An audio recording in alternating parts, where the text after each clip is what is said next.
ask that you would meet us here as we kneel before you. Show us who you are in your word.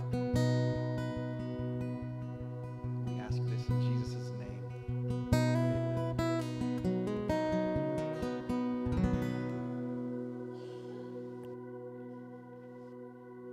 Well, we are starting a new series, and actually, I'm really glad that you kids are here today. Hi, kids. Say hi. Today is Children's Church. It's the day that we get to practice, we get to continue in worship and teach our children how to worship God. We don't want it to be that all of a sudden when they get to a certain age, we bring them out of Children's Church and into our congregation, and they don't know how to worship alongside of us. So I am grateful for all of you that you are willing to help teach our children how to worship God. Today, I want you to turn in your Bibles to Matthew chapter 8. Matthew chapter 8. This is a new series that we're going through, looking at the life of Jesus, mostly when Jesus interacted with those that were unseen. And I want to give you a little bit of a challenge this coming up next few weeks. In your bulletin, there are going to be some pictures, kind of like Where's Waldo? And you're going to be looking for Easter eggs that are hidden in there. You can have a little bit of example of what you're looking for, but we'll have each week a different picture, so get excited. But the point of this is to say that when we feel like, when it seems like from our perspective that we are unseen, that we are going through things that God might not know about, might not care about, or that we have no business bringing before God. Jesus and Him coming to the earth, Him dying in our place and raising from the dead is all about Jesus, all about God telling us that none of us are unseen. All of us are loved, and there is a place for us in Him. So what we're going to do is we're going to start reading in Matthew chapter 8. We'll read the first 4 verses, and that's where we'll stay today. So join with me as I read these. And it says, "When He came down from the mountain, great crowds followed Him. And behold, a leper came and knelt before Him, saying, 'Lord, if you will, you can make me clean.' And Jesus stretched out His hand and touched him, saying, 'I will be clean.' And immediately his leprosy was cleansed. And Jesus said to him, 'See that you say nothing to anyone, but go, show yourself to the priest and offer the gift that Moses commanded for proof to them.'" When we look at this, it's a story that we might be a little familiar with, at least the concept that Jesus did a lot of healings. But I want us to actually get a picture of what this was like. I want us to place ourselves in the middle of this narration because it was real people dealing with real issues meeting Jesus Himself.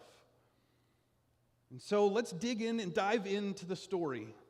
What was happening before this was that when Jesus came down from the mountain, on this mountain was where Jesus was teaching and preaching His very first public sermon, at least what we have recorded in the book of Matthew.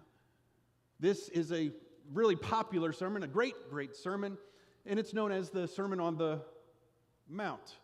So when Jesus was coming off of His very first public ministry, His first public preaching event that took up the last 3 chapters of Matthew, Jesus encounters a man with leprosy.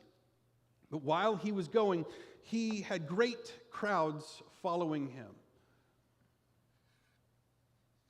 But I like the way that this text says this. It says, and behold, in verse 2. I know for you, you're not nearly as much of a nerd as I am, and I love words. Anybody else a word person? English teacher out here is a word person. Good. I'm not alone. But God shows me things in words that I really appreciate and really like. And behold is one of those words for me. Behold simply means to look, to pay attention. But why is it that we would need to pay attention to what's coming behind? Because all it seems like is he could have just said, and a leper showed up. But I want us to spend time and obey the text, and I want us to behold or to pay attention and to look at this leper in some detail. What was a leper? Well, in the Bible times, there was about 7 different skin diseases that could have been leprosy, but they all kind of had a very similar result. We now have leprosy. Still to this day, there is a form of leprosy. And in the 1940s, somebody developed a antibiotic or antibacterial or something, a treatment for those that do have leprosy. So by and large, it's not a very common thing. In most of the countries, when somebody gets leprosy, it doesn't go very far. It's usually treated pretty easily. But what this disease was the absolutely most terrifying disease to the people in the first century. This was a permanent skin disease that ended up usually being very fatal.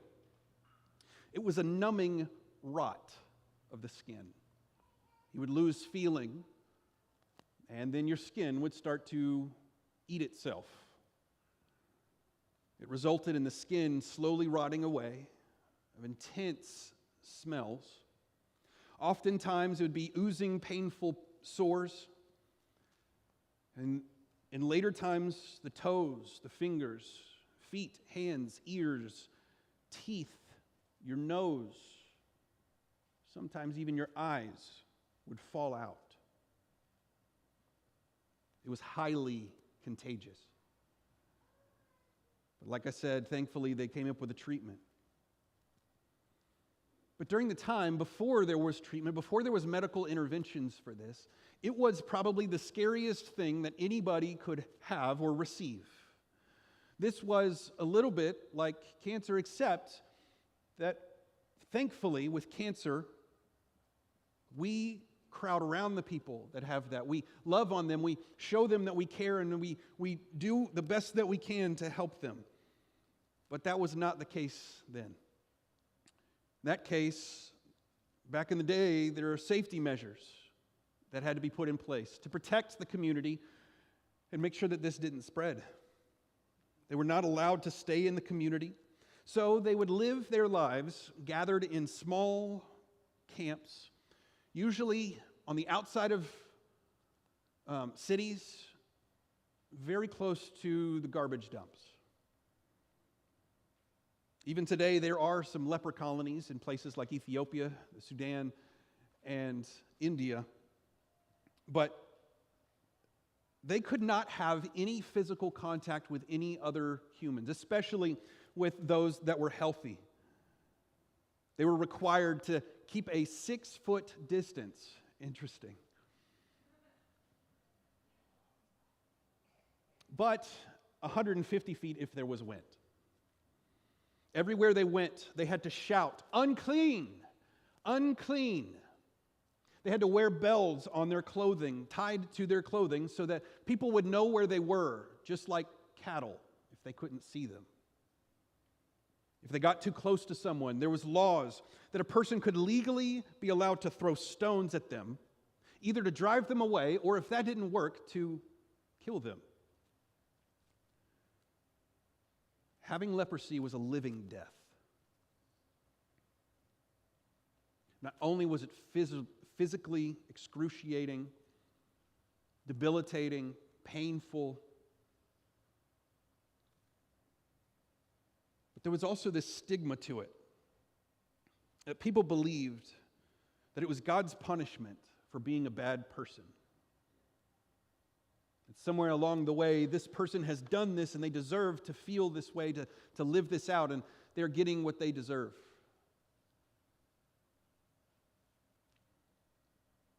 This living death was horrendous and awful. But this man who had leprosy came to him, came to Jesus, Now, somewhere along the way, even just after one public sermon, now sure, he had been doing things, he had been healing things, and he had been ministering for a little bit before the Sermon on the Mount. But somehow, as this man with leprosy was living his life, he heard that Jesus could heal things that nobody else could heal. He heard about blind eyes, deaf ears open. He heard about demons being cast out. He heard about all of these things. And so somewhere along the line in his leper colony, he got word that somebody could do something that no one else could. And so this man, with the most contagious, most brutal, and terminal disease of the time, chose to come to Jesus. One thing is that we see this man with leprosy, in 3 of the Gospels, Matthew, Mark, and Luke. And in the Luke account, it says that this man was full of leprosy. So it's not like he'd just gotten leprosy and he was now hopeful. He was thinking, maybe something can change and this won't be so bad. This man, from head to toe, if he had them, would have been full of leprosy. He'd had the disease for a long time and it had spread all over. So he had dealt with this long enough to know what to expect. He knew that his body was going to hurt. He had grieved the reality that he would never be able to go to his daughter's wedding. He would never hug his wife again. He would never go anywhere without people running in fear and disgust, without hiding their kids, without treating him like a dangerous animal and dehumanizing him. He knew what everyone thought of his issue. Yet something about Jesus compelled him to endure that shame, the pain of walking to him, to get the attention and the ridicule. So he got himself up and hobbled his way towards Jesus. When he got there, he knelt before him. When he got close to Jesus, he put himself into a humble and vulnerable position. There was a huge crowd all paying attention to him, but he didn't care. And he calls out to Jesus and he says, Jesus, well, no. He didn't use Jesus' name, he used a title. And at the time, it was very common for people like Jesus to be called rabbi, teacher, good teacher. One who's respected because they say good things, but no. The way that this man with leprosy said Jesus and got his attention was he called him Lord. Lord, Master, ruler over my life. Strange, he had never met him before. But just on the word of someone else who had seen Jesus do the impossible, it was enough for him to say, I trust this man. I trust him with my life. And so he asks, he says, if you will, you can make me clean. Okay, I misspoke there. I said that he asked. This is kind of a strange statement because that's what it is. It's a statement. If you're going to somebody that you've never met before and you're asking for a favor, don't you usually ask? Isn't it polite to not assume that they're going to do this for you? Well, this man simply gave a statement. Lord, here I am. If you will, if you choose to do so, then you can make me clean. And this word will, he could have used 2 different words in the Greek to say will, but one word means a rational decision. If you are rationally deciding to do this, then I'll trust your judgment. But this word that he used was the emotional reaction. It's an emotional decision. And so he was calling out to Jesus as Lord and saying, if you emotionally decide, if you make this judgment call, not based on any kind of evidence, not based on whether or not I deserve this, but simply because you have compassion, because you're compassionate, make me clean. So essentially he was saying this: Lord, I will accept whatever you decide concerning my fate. I am certain that you are able to fulfill my request, but I will leave it to you and your judgment as to whether you choose that it is best for me or not. To be honest, this is a little bit different than most times that we hear this preached from the pulpit. Most often we get told, and as I was researching it and looking into how other preachers preached this, it seemed like they would go one direction or another. That they would say that God wills it all the time that everyone would be healed, and so this man knew that. And he was saying that you can heal me, and I'm telling you that I trust you. Other side says it that God might heal, but if he doesn't, that's okay. And I'm going to put us in the middle. I'm going to put us in the position of God does it all the time. God heals all the time. Whether it's in our timing, whether it's the way that we want, that's on him. But as far as it depends on us, we can approach him knowing beyond any shadow of a doubt that Jesus is Lord over everything. That it is his delight to undo the work of the enemy. That's why he came. But whether that means that he will physically heal your body or not, I don't think that that's what's going on here. I don't think that this is the question. Because did you notice what this man asked for? He didn't ask or make the statement. He didn't make the statement the way I would have made the statement. If I were this guy, I would have said, Jesus, I know you can. Please heal my leprosy. But that's not what the guy said. Given this one chance to make an impression and to get what he needed from Jesus, the one who could do things that nobody else could do, the only one who had any kind of hope for this guy, and he chose to ask him, will you make me clean? See, this man's one request of Jesus was an ask to make him clean. Now, what did he mean by clean? Well, being unclean, this idea of being clean or not clean, came from the Old Testament law. When God created the world, he created it with one thing. Don't eat from this. Eat everything else. Enjoy the world that I've given you, but don't eat from this one tree. It's one tree of the knowledge of good and evil. Let me take care of knowing what is good and bad. Don't try to define it on your own. And guess what humanity did? Same thing we all do. God, I see your rules, and I will do it better than you. I can decide what is good and evil for myself. I'm going to do that and take your place, God. And over time, God graciously revealed that our hearts are broken, and it doesn't matter how many laws he gives to us, we are going to choose to think we can do it better on our own.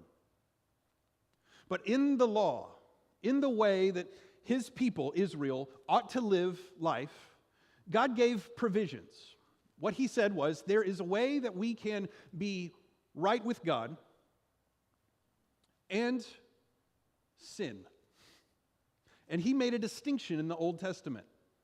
We don't talk about that a lot, but in the Old Testament, the way that God described sin was something that you do that is against God's character. That is sin. When we rebel against God and say, I'm going to do it my own way, I'm going to choose my own path, I'm going to make my own rules, and we rebel against God, that is what the Bible calls sin. But in the Old Testament, there was this other way of relating to God. And this other way of relating to God was through cleanliness or uncleanliness. And this was not necessarily that you had done something sinful, okay? This was more of a relational thing. It'd be as if you are in a relationship with your wife. And your wife tells you, spouse, I'm not talking from personal experience. Okay. David, I need you to wash the dishes. And I look at her and I say, I will not wash the dishes, but I will play video games instead. I would say, and ladies back me up, I would say that attitude of rebellion and selfishness is sinful. But if I am working and I'm doing things and I just simply forget to wash the dishes, is that a sin against her? Or is it simply a relational issue I need to get over? I need to work through, and we need to work through together. You know what I'm talking about? It's one thing if I punch my child in the face, and it's another thing if I accidentally hit them when I'm just walking through life and they get in my way. You understand what I'm saying? I still need to make it right, but I wasn't trying to harm them. I wasn't doing something evil. God, in his relationship with the Jews, wanted to make it clear that there are things that you can do that are absolutely wrong. Do not kill, do not murder, do not follow any other idols and worship any other gods. Keep the Sabbath holy. Those kind of things, that's good and evil. That is sin. That is don't do. But then in relationship with God, there's other ways that we can relate to him. But simply put, I'll put it this way, that clean and unclean was a way of emphasizing connection with God, of saying, sure, you're in, but are you doing what's necessary to make sure that all of this other stuff in life is not distracting you from worship? The rules of clean and unclean really said it this way, that this person has an unusual circumstance that will affect their ability to properly worship God in a normal way. Before they were ready to join the rest of the community in public times of worship, they needed to settle some things privately between them and God and maybe somebody else. And so clean and unclean could be that you might have touched a dead person. Well, does that make you sinful? No. It just means that you need to deal with that between you and God before you come and bring him your sacrifice, before you worship with him. At least that's the way that it started. God intended it to be about relationship and about connection and helping make sure that people prioritized him above all. But as human tendency is, we tend to think we can improve on the design. And it quickly became this religious weapon that divided us and kept us from God rather than strengthening us and bringing us closer. Truly, that's what pride does every time. Pride, feeling like I don't measure up, that I can't measure up, or that I want to do what I want to do, it's going to demand protection. And oftentimes, this defends itself by turning against others. What people had done in this culture, instead of saying, we need to avoid at all possible costs anyone getting this kind of disease. Since they can't be a part of our community, we could give them food. We could show them compassion in God's name. We could make sure that they're provided for, that they have tents, that they have a place that they can stay, and that they can have community to the best that they can, while still following the law and protecting. But instead, pride simply said, I'm afraid of you. You're scary. I don't want to be around you. What you have might get on me.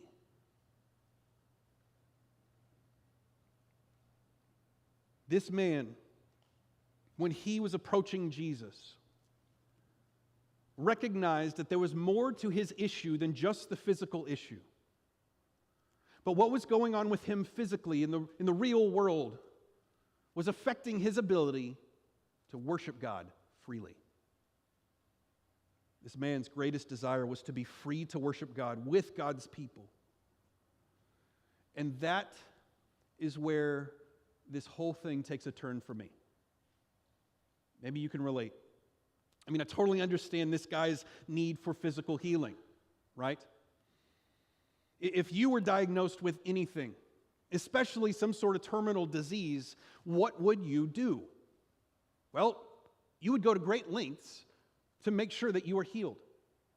You would sometimes, you would go to the best doctors, the people that know the best and know exactly how to deal with this issue. You might have to pay outrageous sums of money so that you can be healed or get healthy. You may even humbly ask for prayer. You may spend hours, days, weeks educating yourself, receiving treatment, taking medicines that you know little about. You may even go as far as changing eating habits, exercising, and getting enough sleep. Maybe. So I get it that this guy was willing to risk being stoned, was willing to risk all of the shame and all of the attention drawn onto him, that whatever pain it caused him to get up and to move, that when this guy hears about Jesus doing the impossible left and right, that maybe, just maybe, he might have some sort of hope for me. I get it that this guy was kind of at a loss. He had nothing else. At the end of his rope, he needed some help.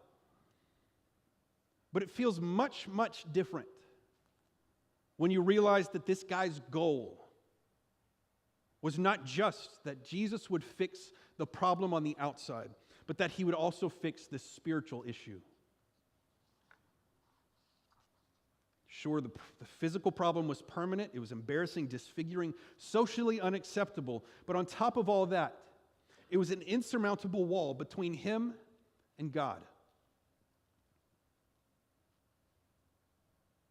Some of you may relate easier to him needing physical healing. But the reality is that every single one of us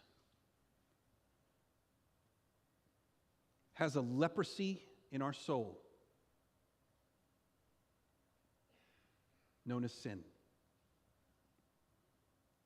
A behavior, an attitude, a thought can be like leprosy. Sure, it starts off small. It starts off just a little thing that if you weren't paying attention to it, you maybe could ignore it for a while. At best, you could just cover it up and see if it goes away on its own. But of course, you're not going to share it with anyone. Because if it turns into something more, you don't know if people are going to freak out on you. You don't know if it's going to change everything. You don't know what to do.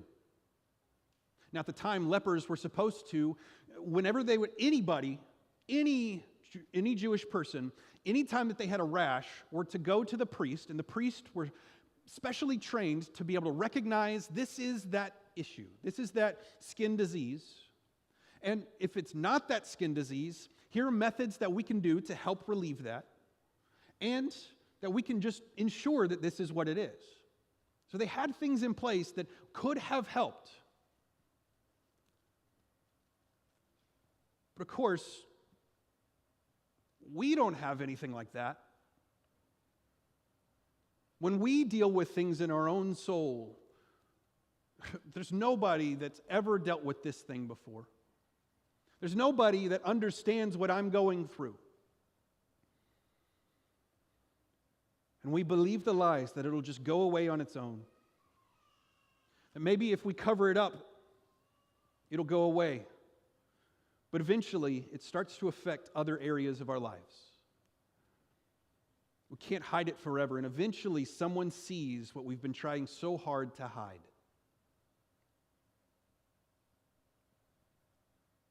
that point, life changes for us. When our souls and that scary part of our souls that we have hated, that haunts us, that we can't seem to shake, when that gets out and people realize that we aren't all put together, people treat us differently, don't they? Well, even if they don't treat us differently, we feel like they do.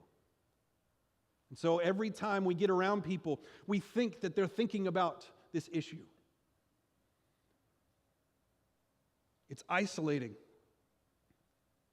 We can't trust anyone with this part of our life. No one will understand. I'm the only one with this issue. And then we come into places like this.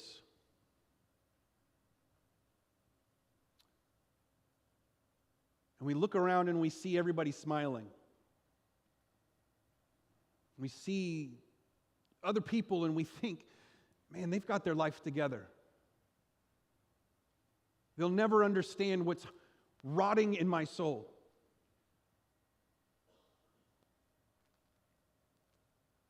And we don't feel like we belong with all these healthy people.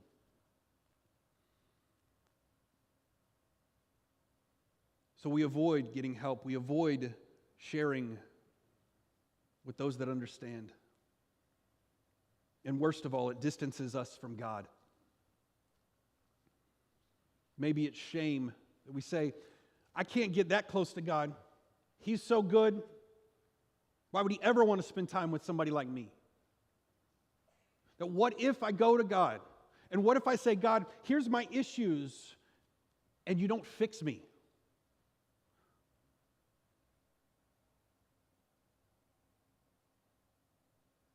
What if it's just simply sin that we like too much?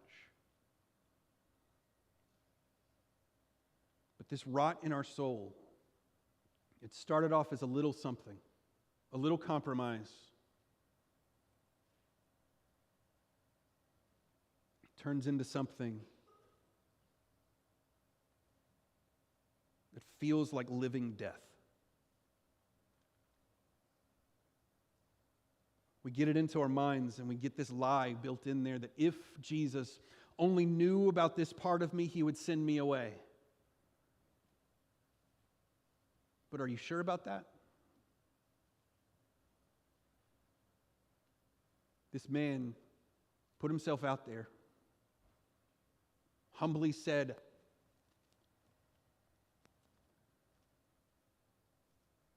I need something. I can't do this on my own. And Jesus' response was in verse 3, it says, and Jesus stretched out his hand and pushed him away in disgust.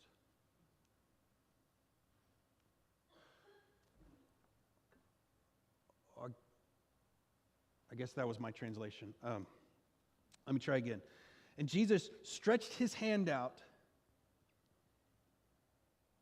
and resisted and punched him, shoved him away, distanced himself from him.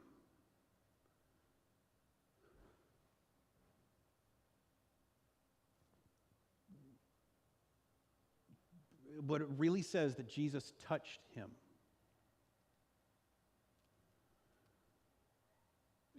For us, we may miss this a little bit. But let's get real again. Put ourselves back into that position. The only thing that they knew about leprosy was that it was transmitted through touch. It was illegal. Well, it was considered to be unclean for someone to touch someone with leprosy, a healthy person to touch someone with leprosy. In fact, there's a verse about it. And a verse that says it is unlawful to touch a leprous person. In Leviticus 5:3. And so Jesus, when he stretched out his hand, was he fulfilling the law? Like when Jesus was reaching towards this man that nobody else was around ever, that who knows how long this man had gone without touch of another human being. Anybody remember what it was like in 2020? When we just wanted to come together and to worship and shake hands and hug, and we just didn't. Imagine that being year in, year out. You're the only one. And then Jesus, the one who everybody was following, everybody was paying attention to, reaches out towards you, touches you. What would that have done in his heart?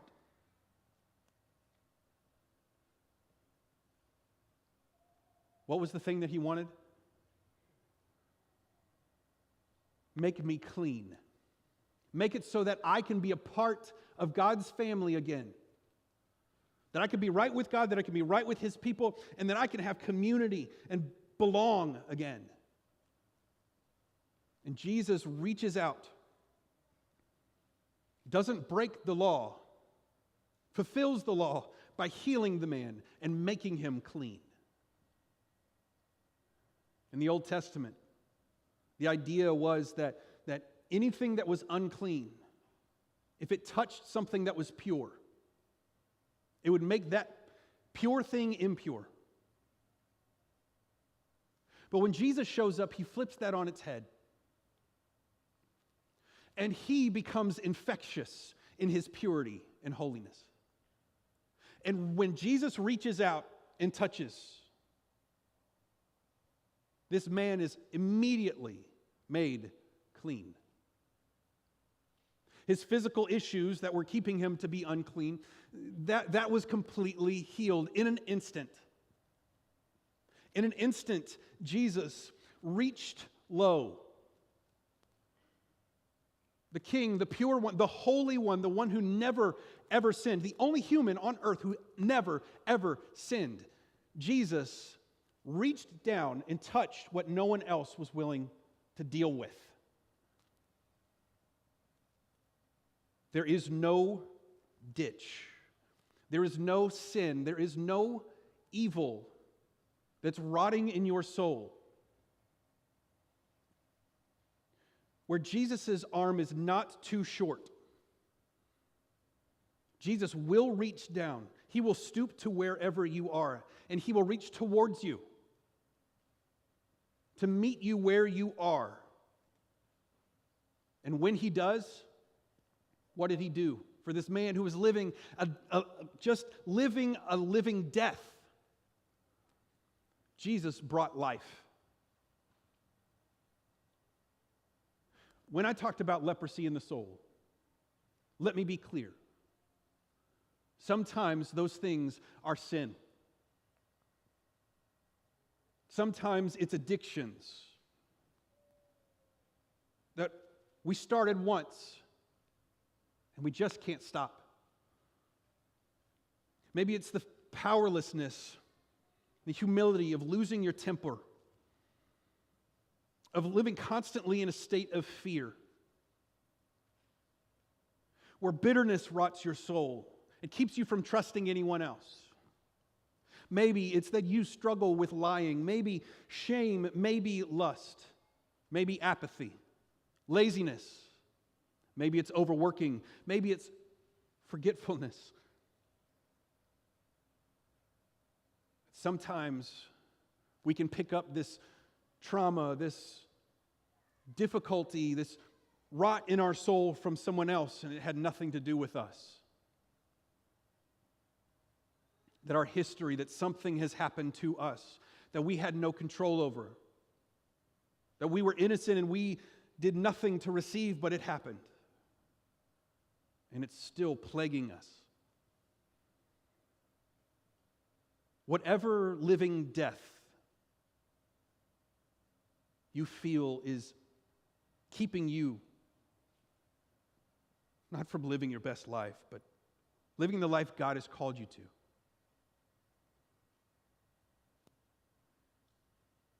One touch from Jesus heals.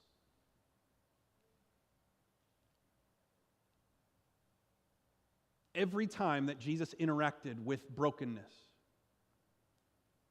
He never left it broken.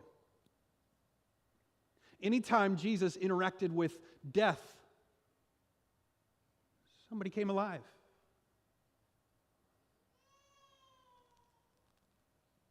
Whatever your death that you are living. Jesus gives life. But let's be clear. One touch heals, but restoration is a process. Jesus touched the guy, and immediately the leprosy went away. Immediately the rot was gone. But then he had other instructions for him. To restore him back to cleanliness, to get him back into a place where he could freely worship God, to be a part of their culture and community again. Jesus gave some instructions. And the instructions were, first off, don't tell anybody yet. Don't tell anybody until you have done what is commanded in Scripture. Don't just go blasting it to everybody on social media and saying, Jesus changed my life, and it not actually have changed your life. Let's do some obedience before you just celebrate it and tell everyone. But after that point, it's fair game. But what happened was that Jesus second said, keep it to yourself, let God do his thing in you, and then you obey the law. One great, wonderful thing that according to the medical science at the time was if somebody had leprosy, in the Old Testament, even before Jesus shows up, God worked into the law that if someone received healing and the leprosy was healed, which was impossible with that kind of medicine at the time, that if they were healed, then they were to go to the priest to show the priest, hey, I'm cleared out. I'm good. The leprosy is gone. Then they were to offer a sacrifice to God. That was just special for them. And once they did that, the community was required to welcome them back into the family, to make them a part of this again. So even though he was fully healed, there was a process of restoration that Jesus called him into. To said, yes, you're healed, but there's more to the story. Today, I want to be clear that absolutely, without a doubt, one touch from Jesus is enough to change your whole life. But sometimes we have to learn the skills that keep us free. Sometimes we have to learn what it's like to now live this new life. What does the Bible say about now being healed? What does the Bible say about being free? What kind of steps do I need to take to make this new life happen? When Jesus offers healing touch, it's not so that things can be fixed on the outside, but that you can be restored in your worship to God. That you can be made right, fully, holy as a person. And so I pray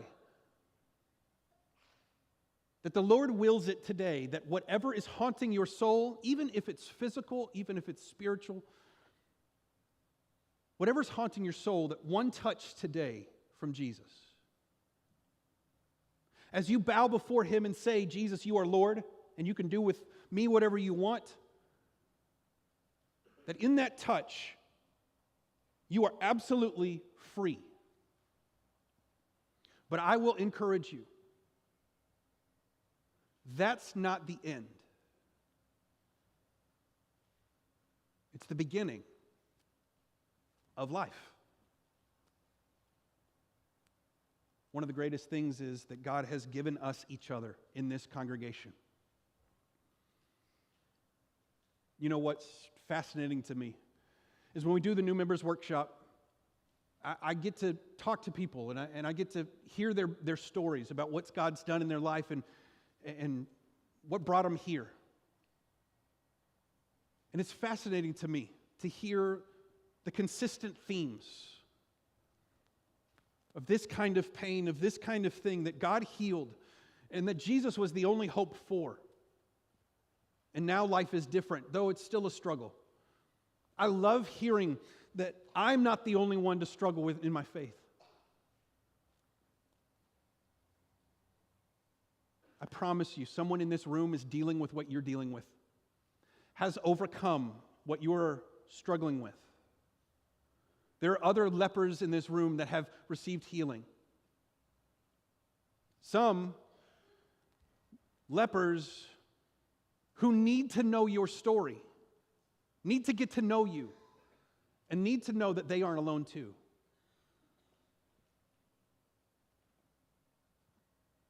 God has given us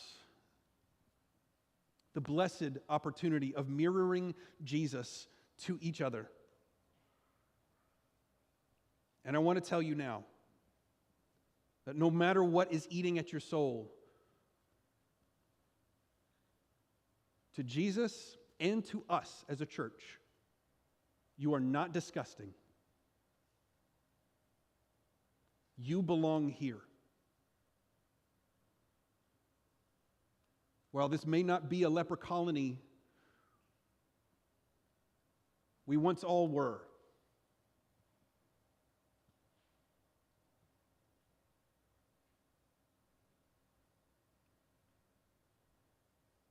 Jesus, who would die in our place, knew what he was dying for. He knew how good at it you would be and how bad you would be at it.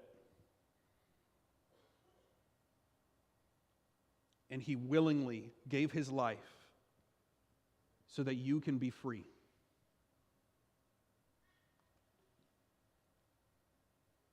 And so I will ask, and I will say it this way, that Jesus no longer needs to be asked if he is willing. But I need to ask you, are you willing? Are you willing to be healed? Are you willing to obey and make those steps towards restoration?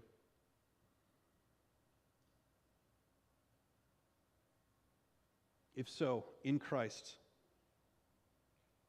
there is new life that you could not even dream of.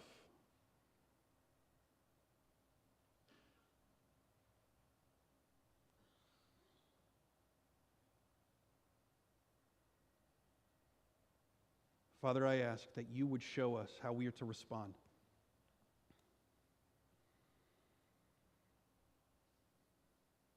I feel like there are issues that you want to address. There's things in our hearts that are eating us away.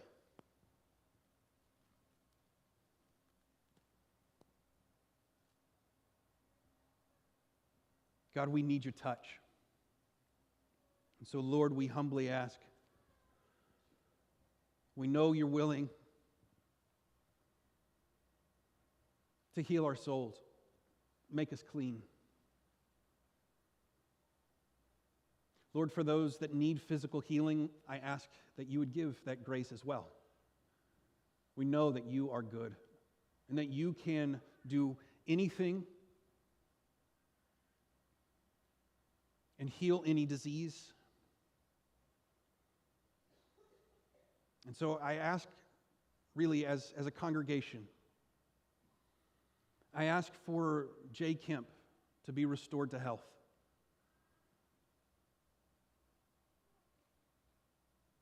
His heart stopped yesterday, and he needs an intervention from you. So we ask, if it is that you're willing in his life to physically heal him, we ask that you would do so. We are absolutely certain that you can. Will you please?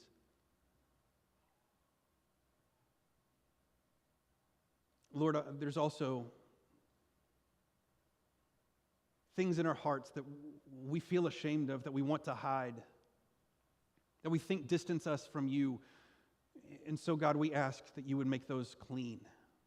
You would wipe them away so that we can come back and worship you freely. Lord, if there's anyone in this room that needs salvation, I ask that they would be bold enough to receive it right now.